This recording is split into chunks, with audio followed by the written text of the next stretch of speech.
Hey everybody, welcome to The Art of Comics. I'm your host, Salazar. Today, 5-minute review. We're going to talk about Marvels. This is the watershed moment for Alex Ross. This is what put him really on the map in the mainstream comics. This was before Kingdom Come. I think Kingdom Come is a better book, pound for pound. I think it's a better story. I think it's a better comic book by Mark Waid, Alex Ross. But this came first. So we're going to talk about this real quick.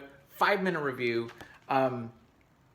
This really bridges the gap between comic book artist and illustration.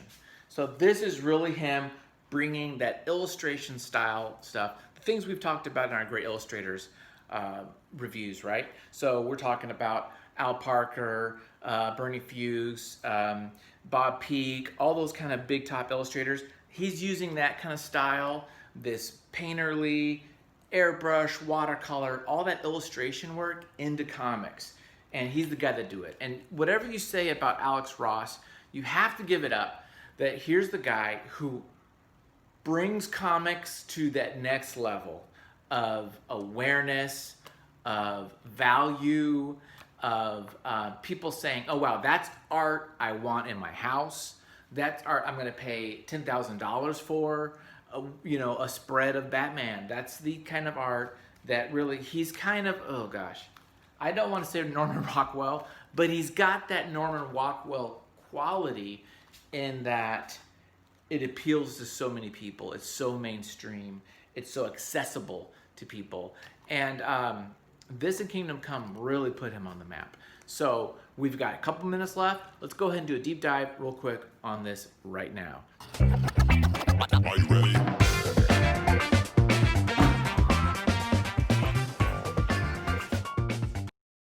Okay, guys, this copy here is signed by who was it signed by, actually? I bought this at Metro Comics in Santa Barbara when I was in college. I went to UCSB, and it's signed by Kurt Busiek and John Rodell. Don't know who John Rochelle is. He's somebody, though. He did something. Again, I read this after Kingdom Come. Kingdom Come is what really brought me back into comics when I was out for a little while. Then after that, I was like, I had to get more Alex Ross. Where's this Alex Ross guy? So, so I got this. Again, like I mentioned, beautiful panels, beautiful illustration work. Anytime you see painterly stuff, you just think about the time, the effort, the design. He's using everything's photo referenced. Everything has got a lot of models.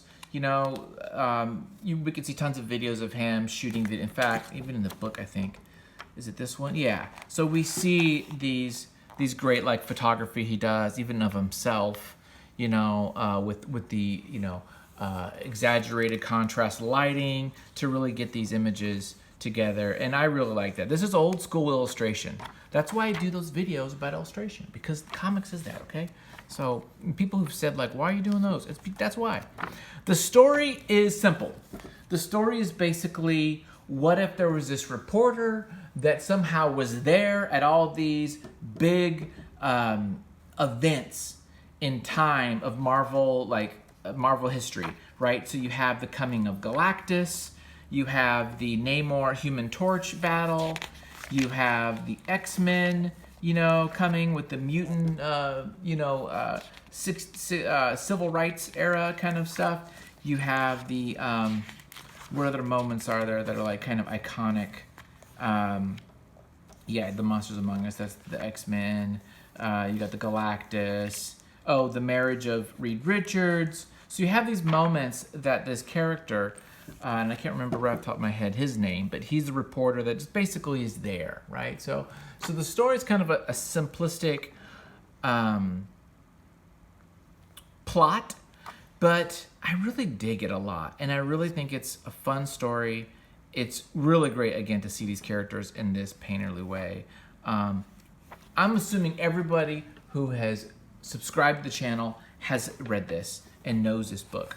But you know what I would say? Go back and check it out. Oh, the death of Gwen Stacy, another moment, iconic moment. I love the way he's using the old school costuming, and he's making everything very realistic. That's the one thing about Alex Ross. You may not like him because of that, because he does ground things into reality, which one argument would be, well, it's no longer the superhero excitement comic book. It's now grounded in reality. So now costumes have to make sense, and now the movies take the cues from that. And so, and so you go down that wormhole of Alex Ross is what caused the movie franchises and TV film industry to kind of like make their shows to be more real or to be whatever, right? But that's just what he wanted to do as far as the costuming and that kind of stuff. But you can tell it's brilliant work. He uses a mix of watercolor. He did a lot of airbrush. I've seen a lot of originals at Comic-Con. They're very expensive. He is the one that brought up those price points to those high levels. And you got to give it up to that because he really brings it in this kind of art. So if you like Norman Rockwell, if you like kind of classically illustrated stuff, painted work, I would say this is a great book. It's probably, you could find it easily on eBay, probably pretty cheap. Definitely worth reading. And whatever you say, you have to give it up to Alex Ross. He did bring this into mainstream. Look at that beautiful image of Giant Man, just a great shot. And if you like history, if you like the Marvel history, this is a great book for you because it's all about that. So there you go. 5-minute review, talking about Marvels. I think you guys are great. I'm going to flip it over real quick. Whoop, whoop. You guys are awesome. Thanks for watching. Check out, subscribe. Check out my Patreon right now this month. Last month, everybody at $1 gets a postcard, and I'm sending them out. I'm drawing little ink drawings so everyone can get a little personalized postcard. Check it out. Have a good one. Bye.